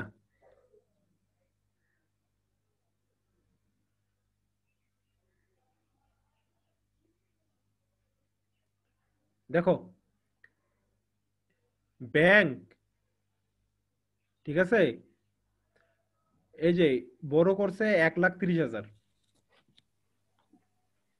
তো এখন একটা ইন্টারেস্টিং বিষয়, সেটা হলো যে এখানে আমার ঘাটতি তো 94,000, তো আমি 1,30,000 কেন করব? আমার যে নিয়ম নিয়ম হচ্ছে 10,000 করে ইয়ে করা, ঠিক আছে না? তাই কি না? 10,000 করে তো 10,000-এর গণিতক, তাহলে আমি 1,00,000 নিলেই তো হইতো, 94,000 তো নেওয়া যাবে না, হলে 90,000 নিতে হবে, না হলে 1,00,000। তাহলে এখানে 1,00,000 না নিয়ে আমি হচ্ছে 1,30,000 নিলাম কেন? কোশ্চেন আসে না এখানে? আমার তো 1,00,000 নিলেই হয়। জি স্যার। তো এখানে একটা বিষয় দেখো, এটা পড়ো তো কি বলতেছে, যে ম্যানেজমেন্ট উড লাইক টু, তারা কি পছন্দ করে, যে at least 30,000 at the beginning balance.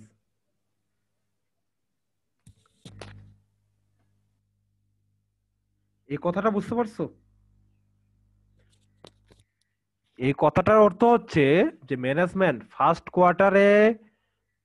কোয়ার্টারে যখন আমি করব, মানে শেষ করব, তখন আমার এন্ডিং ব্যালেন্স যেন 30,000 থাকে।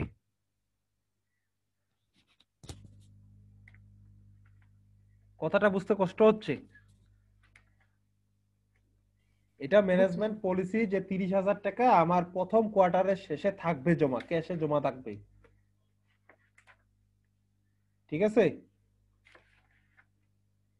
বুঝাতে পারছি কিনা? জি স্যার। হ্যাঁ, ক্যাশে জমা থাকবে কত? 30,000। তো যদি তোমার প্রফিট হইতো, মনে করো 40,000 প্রফিট, তাহলে এই কথাটা আসতো না। ঠিক আছে, তোমার এই যে 30,000 কথাটা, ঠিক আছে। তো যেহেতু তোমাকে 30,000 জমা রাখতে হবে প্লাস 94,000 ঘাটতি, তো টোটালি কত হয়? 1,24,000।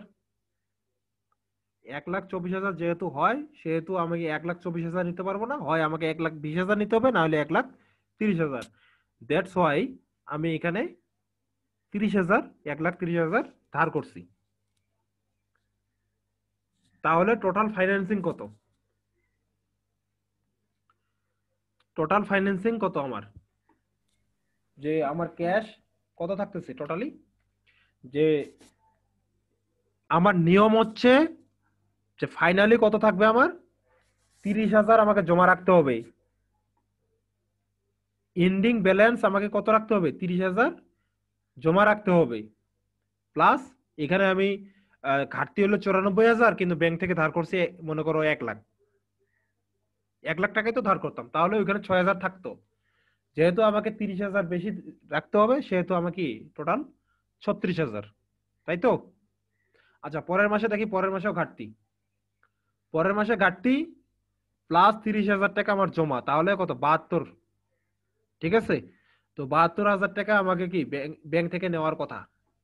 তো 72,000 টাকা নিতে পারবো না, হয় 70,000 নিতে হবে, না হলে 80,000। তাহলে আমি এখানে 70,000 নিলাম কেন? 70,000 নিলাম কারণ আগের মাসেই আমার কি 6,000 টাকা অলরেডি আছে। তাহলে 70,000 নিলে কত হবে? 76,000। তাহলে তো হয়ে গেল। ঠিক আছে, বুঝাতে পারতেছি? স্যার 72,000 কিভাবে হইলো? 36 প্লাস 30 না, 36,100 প্লাস 30,000 না? ও সরি, হ্যাঁ 76,000 হয়। সরি, আমি 72 ভুলে বলছি। স্যার 66 হয় স্যার। হ্যাঁ, তো এখানে 70,000 নিলেই হয়, কিন্তু 70,000 নিলেই এখানে তো 6 অলরেডি আছে। ঠিক আছে না? তাহলে এট দ্য এন্ড তোমার হচ্ছে এই টাকাটা জমা হয়ে থাকে। হিসাব ঠিক আছে? জি স্যার। হ্যাঁ, তো সিমিলারলি এখানে এখানে দেখো এই টাকাটা, এখানে এই টাকাটা, তো এই ফাইনালের সাথে আরেকটা বাদ যাচ্ছে। এটা কি বাদ যাচ্ছে? এখানে দেখো যে ম্যানেজমেন্ট কি করে এট দ্য এন্ড তোমার লোন কখন রিপে করবে? লোন রিপে করবে বছর শেষে উইথ ইন্টারেস্ট। তো এই যে রিপে কত? 1,30,000, 70, 2,00,000 প্লাস ইন্টারেস্ট, দুইটা কি তোমার হচ্ছে এখান থেকে বাদ দাও, তাহলে ফাইনালি এই টাকাটা কি তোমার এট দ্য এন্ড। তো বছর শেষে তোমাকে আর কোনো লোন নিতে হচ্ছে না, কারণ এই টাকাটা গ্রেটার দেন 30,000।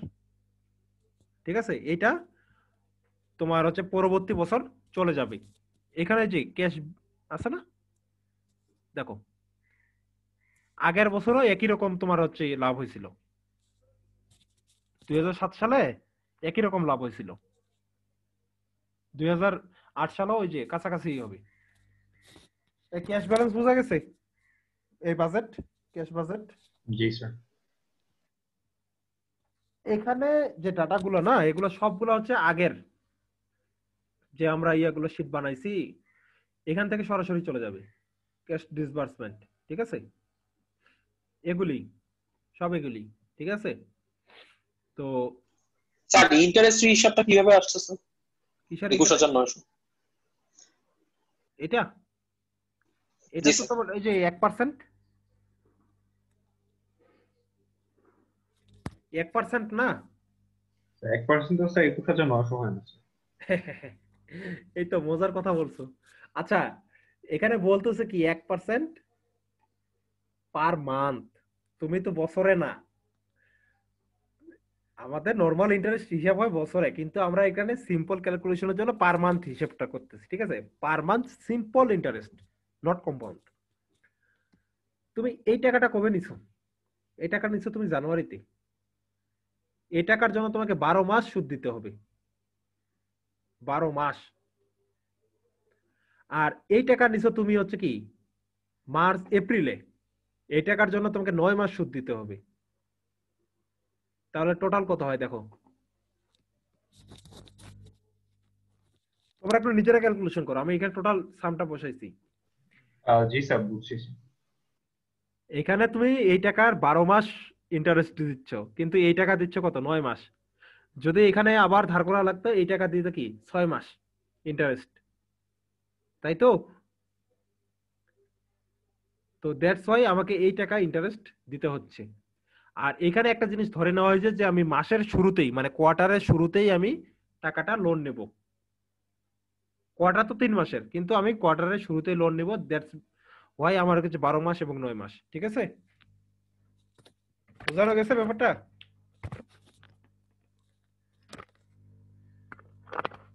দেখো ক্যালকুলেশন দেখো, এখন না বুঝলে সলিউশন আছে, কিন্তু পরে না বুঝলে কিন্তু এটা সলিউশন পাবো না।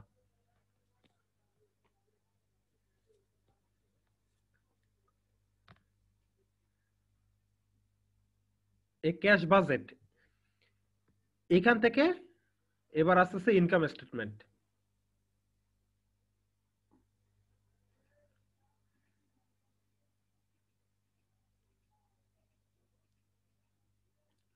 আচ্ছা দেখো,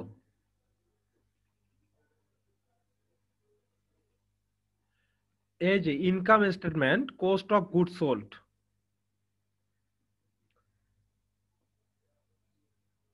সেলস কত, সেলস এখানে দেখি কত আসে সেলস, টোটাল সেলস এস্টিমেটেড, এটা কি, এটা আমার টোটাল সেল। এটা হচ্ছে ইনকাম স্টেটমেন্ট কার জন্য, হোল ইয়ার, পুরো বছরের জন্য। Total sale, sorry sales plus cost of good sold, কতটুকু আমি বিক্রি করতে পারবো, কস্ট অফ গুড সোল্ড। এটা পাবো কোথায়, প্রোডাকশন বাজেট থেকে। কস্ট অফ গুড সোল্ড, কারণ এখানে কতগুলো ফিনিশড প্রোডাক্ট আমি বিক্রি করতে পারবো বছরে, সেটা আমি বের করতেছি, সো এখানে আমি পাবো।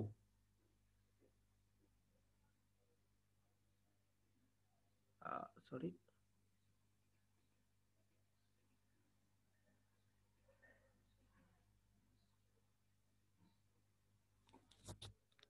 আচ্ছা এখান থেকে ইয়েটা বাদ দিলে হচ্ছে গ্রস মার্জিন, এটা তো তোমরা বুঝোই। কস্ট অফ গুড সোল্ড, এখান থেকে গ্রস মার্জিন, এখান থেকে তোমার হচ্ছে সেলিং অ্যাডমিনিস্ট্রেটিভ, এটা বাদ দিতে হয় 5,000। যখন সেলিং অ্যাডমিনিস্ট্রেটিভ এক্সপেন্স বাদ দিব, তখন অবশ্যই এটা বাদ দিতে হবে, নট এটা। এটা শুধুমাত্র ক্যাশ যখন ফ্লো হচ্ছে সেক্ষেত্রে, এটা হচ্ছে কি আমার এক্সপেন্স, এটা আমি বাদ দিছি। প্লাস নেট অপারেটিং ইনকাম, এটা এই দুইটার বাদ। ইন্টারেস্ট, সরি ইন্টারেস্ট এক্সপেন্স এটাও বাদ। দেন হচ্ছে নেট অপারেটিং ইনকাম।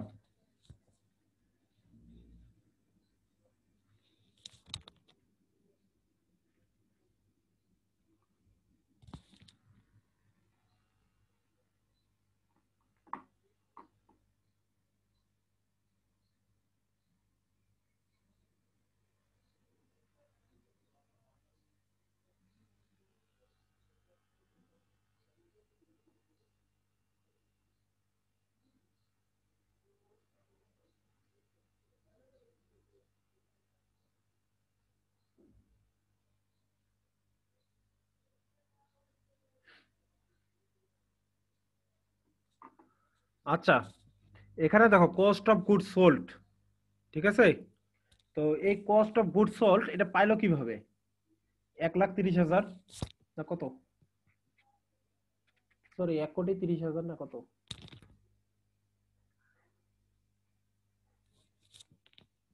13 কোটি। এটা বুঝতে পারছো?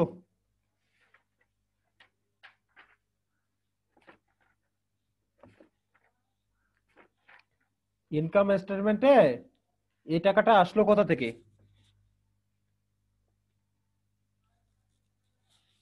Cost of good sold. আচ্ছা দেখো, কস্ট অফ গুড সোল্ড এখানে কতগুলো তুমি সোল্ড করবা?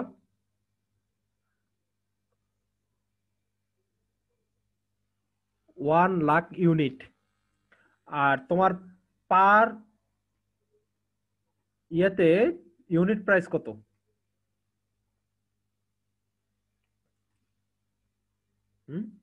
পার ইয়াতে ইউনিট প্রাইস হচ্ছে 13। তাহলে তোমার হচ্ছে 1,00,000 ইউনিট যদি তুমি ইয়ে করো তাহলে যেখানে 13 লাখ, এই দুইটার মাল্টিপ্লিকেশন হচ্ছে তোমার এটা। নাফিস বুঝতে পারছো? নাফিস,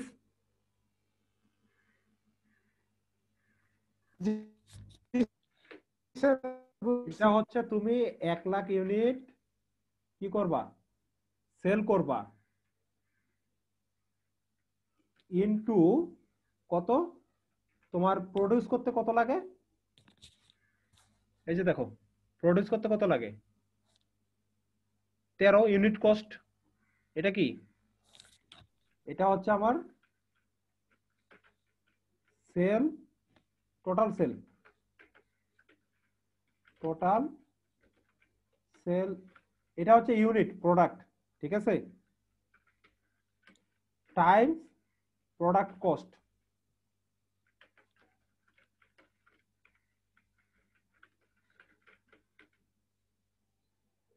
বুঝা গেছে? জি স্যার। জি স্যার তো বলতেছো, পরে যে কি হয়? আরে আর হ্যাঁ, এটা হচ্ছে total sell into unit product cost, ঠিক আছে? তো এটা হচ্ছে আমার কস্ট অফ গুড সোল্ড। এই দুইটা থেকে যদি আমার সেলস, এস্টিমেটেড সেলস, এই এস্টিমেটেড সেলস কোথা থেকে আসছে? আমাদের যে সেল, এখানে দেখো এস্টিমেটেড কত পাবো? সেলিং প্রাইস দিয়ে গুণ করলে এটা। তো এখান থেকে এই দুইটা বাদ দিলে আমাদের হচ্ছে গ্রস মার্জিন। এই টাকাটা আমাদের লাভ হওয়ার কথা ছিল। এই কথা কি, এই টাকা কি আমাদের লাভ। তো এখান থেকে আমাদের এক্সপেন্স গুলো বাদ দাও, অ্যাডমিনিস্ট্রেটিভ এক্সপেন্স, আর একটা কি ইন্টারেস্ট। তো ইন্টারেস্ট এখানে বাদ দিচ্ছি কেন? তো একটা জিনিস তোমরা খেয়াল করো, এই যে ক্যাশে আবার ইন্টারেস্ট ক্যালকুলেশন করতেছি, আবার এখানে করতেছি। তো কনফিউজিং না ব্যাপারটা? ব্যাপারটা কনফিউশনে কিছু নাই। এই টাকাটা আমি দিয়ে দিচ্ছি না, এই টাকাটার কি ফ্লোটা হচ্ছে। এখানে ফ্লোটা কিভাবে হচ্ছে ওইটা আমার শো করতেছে ক্যাশ বাজেট। ক্যাশ বাজেট কি টাকার ফ্লোটা ইন্ডিকেট করতেছে, কিন্তু অ্যাকচুয়ালি যে কস্ট সেটা তো ওইটা। এই টাকা তো আমাকে ইন্টারেস্ট দিতেই হবে, তাই না? দ্যাটস ওয়াই এই টাকাটা কি ওইখান থেকে চলে আসছে, এখান থেকে চলে আসছে, ঠিক আছে? তো নেট অপারেটিং ইনকাম এক্সপেন্স বাদ দেওয়ার পর তাহলে এটা হচ্ছে আমার কি প্রফিট। ফাইনালি কি এটা আমাদের প্রফিট। এই ইনকাম স্টেটমেন্ট খুবই সিম্পল। দেন হচ্ছে ব্যালেন্স শিট, ঠিক আছে? তোমার ক্যাশ, এই টাকাটা কোথাকার বলো? কারেন্ট অ্যাসেট, সরি এটা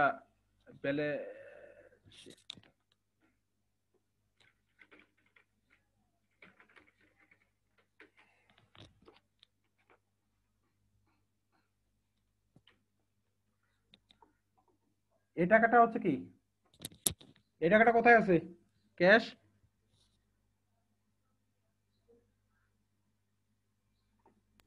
স্যার ওই যে 8 নাম্বার শিডিউল, যে ক্যাশ বাজেট।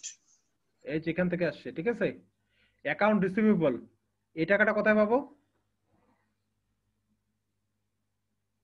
হ্যাঁ, এই যে অ্যাকাউন্ট রিসিভেবল, এই টাকাটা কোথায় পাবো? কোথায় আমি পরের বছরের টাকা নিয়ে গেছি জানো?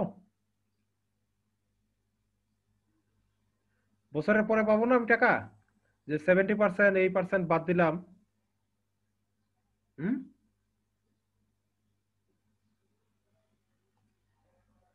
এই টাকাটা আমার ক্যাশ কালেকশন বাকি ছিল না যখন সেলস বাজেট করি, কারণ 70% ডিউরিং ওই পিরিয়ডে পাবো কত? 70%। বাকি টাকাটা তো পরের পিরিয়ডে পাবো, তাই না? তো তো পরের পিরিয়ড তো পরের বছরে চলে গেছে, এই কারণে অ্যাকাউন্ট রিসিভেবল। ঠিক আছে,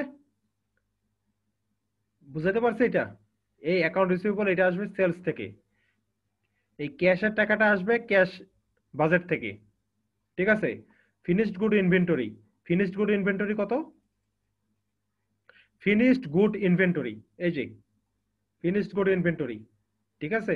র মেটেরিয়াল ইনভেন্টরি, র মেটেরিয়াল ইনভেন্টরি কোথায়? এই যে র মেটেরিয়ালের কত ইনভেন্টরি কত থাকতেছে? বিগিনিং ডিজার্ট ইনভেন্টরি, এই যে, তাই না? তাই কি না বলো? এটা কি desired ending inventory for last year, মানে লাস্ট পিরিয়ডের জন্য। তো এই টাকাটাই কিন্তু এইটা। ঠিক আছে। তো এই টাকাটা কিভাবে? এই টাকাটা হচ্ছে তোমার যে ইউনিট প্রাইস দ্বারা গুণ দিতে হবে।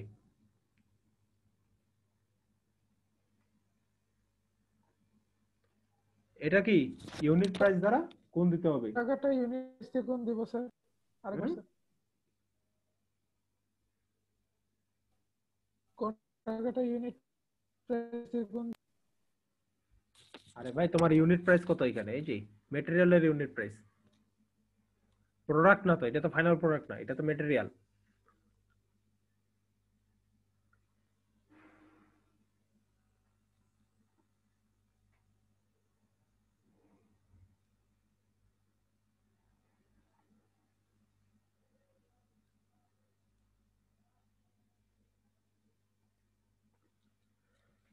ঠিক আছে।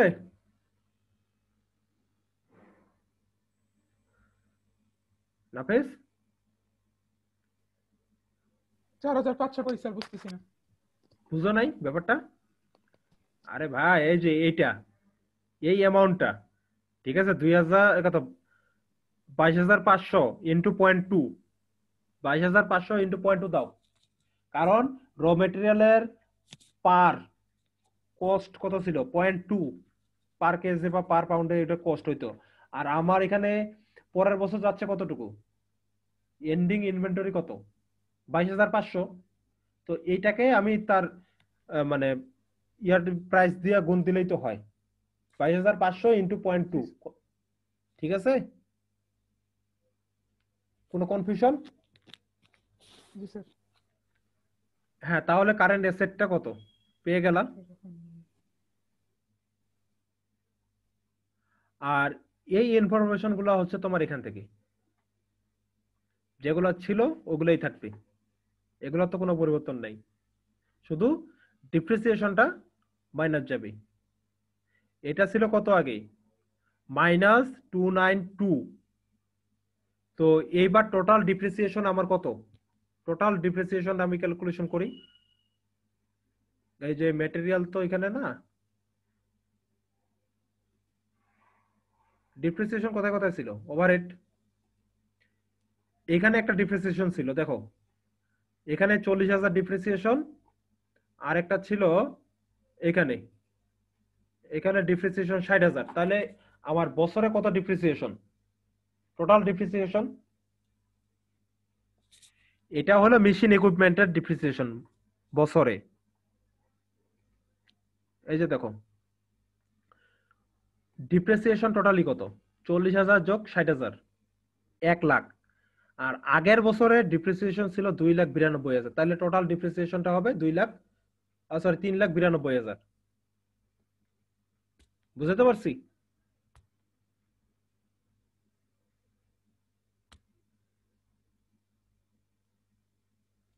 নাফিস, ল্যান্ড আগের যা ছিল, বছরে 2,92,000, নতুন বছরে 1 লক্ষ। হ্যাঁ হ্যাঁ হ্যাঁ হ্যাঁ হ্যাঁ, এই যে ল্যান্ড যা ছিল তাই থাকবে। বিল্ডিং ইকুইপমেন্ট এটা বাড়ছে, কারণ কি জানো, বিল্ডিং ইকুইপমেন্ট ছিল আগে 7 লাখ, তুমি নতুন পারচেস করছো না, এখানে দেখো তো ইকুইপমেন্ট, এই যে পারচেস করছো না টোটাল, এটা তো পারচেস, তাহলে এই অ্যামাউন্টটা যোগ দাও, জি স্যার। এই অ্যামাউন্টটা যোগ দাও এখানে। তুমি ইকুইপমেন্ট পারচেস করছো কত, এখানে দেখা যায় অবশ্য,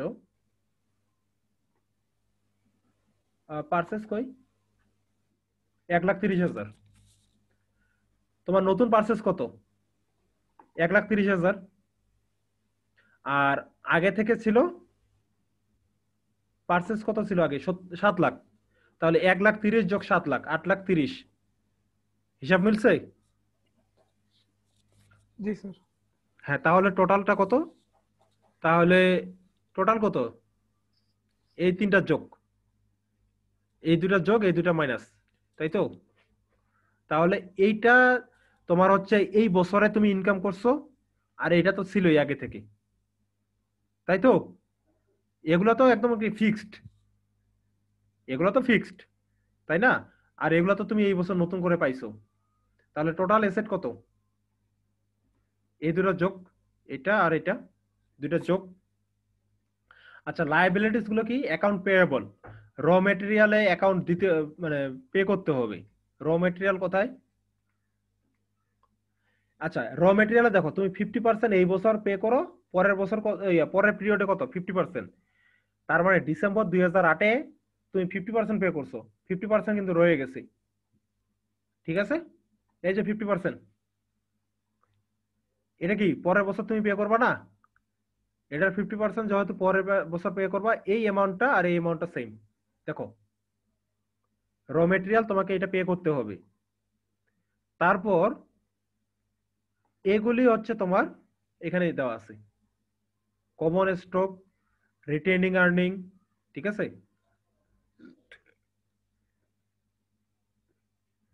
দেন হচ্ছে টোটাল পেয়েবল। তো এখানে দেখো, এসেট এবং লায়াবিলিটি দুইটা ইকুয়াল।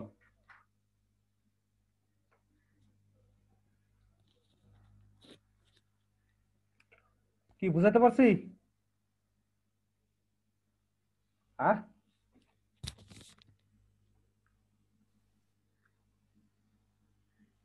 নাফিস, রাশিক, জি স্যার, স্যার ইকুয়াল, মানে ইকুয়াল হলে স্যার মানে এটা তাৎপর্য কি স্যার? আরে ভাই, এসেট আর ইয়া তো ইকুয়াল হবেই। আচ্ছা, এসেট আর লায়াবিলিটি যদি ইকুয়াল না হয়, তার মানে তুমি কথা ভুল করছো। এটার নামই তো ব্যালেন্স শিট, তুমি ব্যালেন্স করতেছো লায়াবিলিটি আর তোমার এসেট, ব্যালেন্স করতেছো। ব্যালেন্স হয় নাই মানে তুমি কথা ভুল করছো, ঠিক আছে? তো যাই হোক, এখানে রিটেনিং আর্নিং এখানে দেওয়া আছে 5200, তোমার এখানে দেওয়া আছে 44990। এটা বুঝছো কিভাবে আসছে? এটাও হচ্ছে তোমার ওই যে ডিভাইডেন্ড দিয়ে দিছো না, আচ্ছা কোথায় জানো, কোথায় পাবো এটা? এখানে। আচ্ছা দেখো, এখানে কত দিছো ভাই, কোথায় গেল?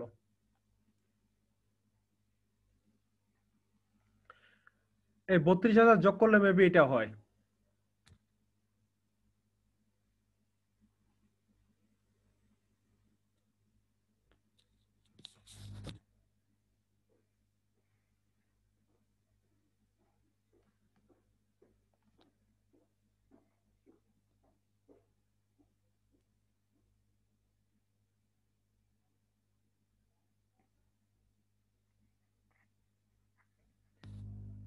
এ রিটেনিং আর্নিং, বুঝতে পারছো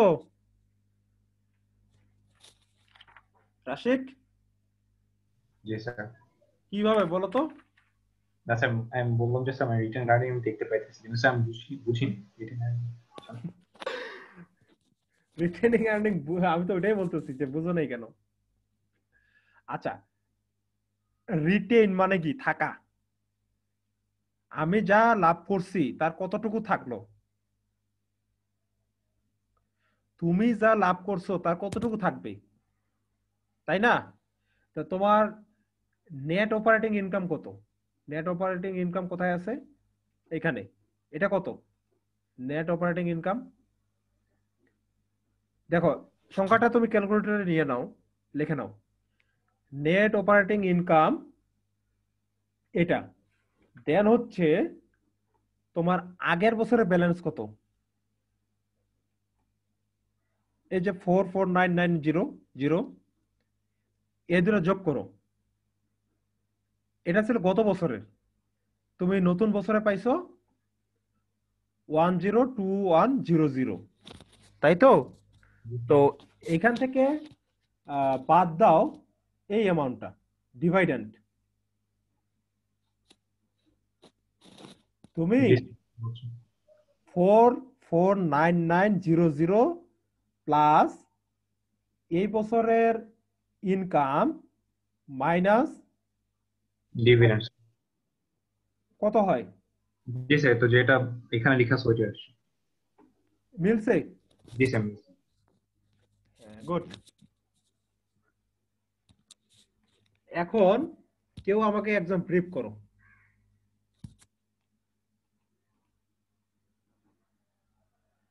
রাশেক তুমি করো, প্রথম থেকে ব্রিফ করো আমাকে, কি কি করবো আমরা। স্যার আজকে না স্যার, প্লিজ। কারণ আজকেই তো তোমাদের অ্যাসাইনমেন্ট দিয়ে দিচ্ছি। 5 মিনিট, জাস্ট 5 মিনিট। তুমি এতক্ষণ পর্যন্ত যা বুঝছো তাই বলো, আমি তো তোমাকে পরীক্ষা নিচ্ছি না, তাই না? তাহলে আমি বুঝতে পারবো যে কতটুকু কি হয়েছে। প্রথম থেকে বলো। এই যে তোমাদের প্রবলেম দেয়া আছে, মনে করো এখান থেকে প্রথমে কি করবা?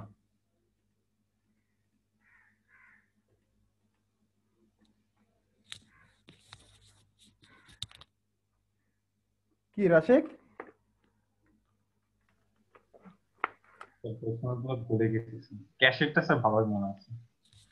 আরে ভাই সিকোয়েন্সটা বলো। নাফিস তুমি সিকোয়েন্সটা বলো যে কোন কাজের পর কোনটা করব। প্রথমে সেলস বাজেট দিয়ে শুরু করব। সেলস বাজেট থেকে দেখবো আমার প্রোডাকশন কি করা লাগবে। হ্যাঁ, তারপরে হচ্ছে ডাইরেক্ট ম্যাটেরিয়াল কস্ট আসবে। তারপরে আচ্ছা শোনো, প্রোডাকশন করতে আমার কি পরিমাণ র মেটেরিয়াল লাগবে, কথাটা হচ্ছে এরকম, ঠিক আছে? ওই র মেটেরিয়াল যা লাগবে তা থেকে হ্যাঁ কস্ট পাবো।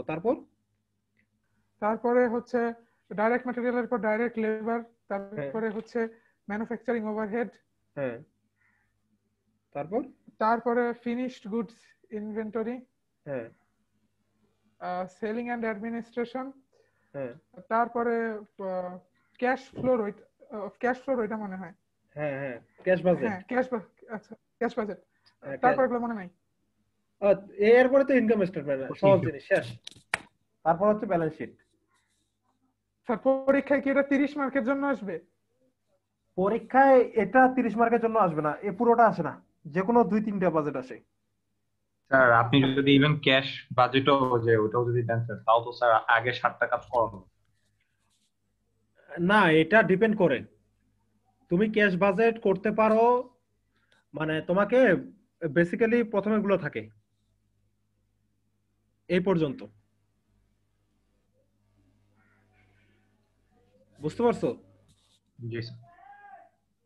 না, এখানে একটা বিষয় ইন্টারেস্টিং দেখো, মেটেরিয়াল, লেবার, ওভারহেড এবং অ্যাডমিনিস্ট্রেটিভ কস্ট মানে এক্সপেন্স, এই 4টা জিনিস কিন্তু ইন্ডিপেন্ডেন্ট, কারোর সাথে কারো তেমন লিংক নাই। তোমাকে যদি আমি ইনফরমেশন দিয়ে দেই, তোমাকে ইনফরমেশন দিলে তুমি মেটেরিয়াল আলাদাভাবে বাজেট করতে পারবা, লেবার আলাদাভাবে, ওভারহেড আলাদাভাবে, এটা কারোর উপর কারো কিন্তু ডিপেন্ডেন্সি নাই, এক্সপেন্স তো আরো নাই, ঠিক আছে? এই 4টা বিষয় আলাদা। এই 4টার মধ্যে 2টা থাকে মনে করো, বা 3টা থাকে আলাদা আলাদা। তবে এইখানে এই এক্সাম্পলে একটা ডিপেন্ডেন্সি আছে, লেবারের সাথে ওভারহেড আছে, কারণ লেবার আওয়ারটা আমার বেসমেন্ট, দ্যাটস ওয়াই আমার একটা রিলেশন হয়েছে, না হলে এটা হওয়ার কথা না। আমি যদি অন্য কোনো বেজ ইউজ করি তাহলে ওভারহেডে এটা সম্পূর্ণ ইন্ডিপেন্ডেন্ট হয়, ঠিক আছে? আর বাকি যেগুলি আছে প্রতিটার সাথে প্রতিটার লিঙ্ক আপ, প্রতিটার সাথে প্রতিটার লিঙ্ক আপ। এটা হচ্ছে তোমার এই যে এখানেও তো আছে, এই যে দেখো এই প্রোডাকশনের সাথে প্রতিটার লিঙ্ক আপ, ঠিক আছে? আর এই তিনটা ইন্ডিপেন্ডেন্ট, সেলিং আরো ইন্ডিপেন্ডেন্ট। এই জিনিসটা ভালো করে বুঝতে হবে, জি স্যার, বুঝতে পেরেছি স্যার। ঠিক আছে? তবে কোনটা কিভাবে ক্যালকুলেশন করতেছে এটা তো আমি বলেই দিলাম, তারপরও তোমরা নিজেরা একটু প্র্যাকটিস করো, ঠিক আছে? তো স্যার অ্যাসাইনমেন্টটা আচ্ছা, অ্যাসাইনমেন্ট কখন আপলোড করবেন? অ্যাসাইনমেন্ট আমি তোমাকে এই প্রবলেমটা সহ দিচ্ছি, ঠিক আছে? আহ, স্যার আরিফ স্যার বলেছেন সকালে ফোন দিয়ে যে আরিফ স্যারও সাথে দিবেন। হ্যাঁ, আরিফ স্যার দিবে। আরিফ স্যার একটা কোশ্চেন, আমি একটা কোশ্চেন, তাই তো? জি স্যার। হ্যাঁ, স্যার সাবমিশন ডেটটা কবে? সাবমিশন ডেট স্যার কিছু জানাইছে? স্যার কিছু বলেন। আচ্ছা, আমি তোমাদের সুবিধার কথা চিন্তা করে শুক্রবার নিতে পারি রাতে। স্যার তাহলে স্যার একবার শনিবারে নিয়ে যান স্যার। শনিবারে? স্যার আমাদের ল্যাব রিপোর্ট ওগুলো স্যার, মানে ল্যাবেরও ওগুলো করা লাগবে স্যার। না, শনিবারে নিলে কি কারণ হচ্ছে, শনিবারে নিতে যাচ্ছি না এই কারণে রবিবারে তোমার অলরেডি আছে একটা। তুমি তখন সাবমিট করবা না ওই সিটি কুইজের জন্য পড়বা বলো তো? দ্যাটস ওয়াই আমি শনিবারে যাইতে চাচ্ছি না। স্যার তুমি তাহলে এক্সটেন্ডেড থাকলো স্যার, মানে যদি স্যার আমরা যেভাবে স্যার ম্যানেজ করে রাখি স্যার। তোমরা যদি দাও নো প্রবলেম, সমস্যা নাই। আমার অফিসিয়াল ডেডলাইন হচ্ছে শুক্রবার রাত, তুমি যে কোনো সময় দিতে পারো, নো প্রবলেম। আর কালকে স্যারের সাথে কথা বলে আমি অ্যাসাইনমেন্টটা দিয়ে দিব। এটা আজকে দিতে পারতেছি না কারণ হচ্ছে স্যার আমাকে এখনো কোশ্চেন দেয় নাই, ঠিক আছে? আচ্ছা, আমার পোরশনে কি কি থাকতে পারে আমি বলে দেই। স্যার কোশ্চেন দেন মানে কি কোশ্চেন স্যার করবে? ওমা, স্যারের অ্যাসাইনমেন্টে কোশ্চেন স্যার করবে না?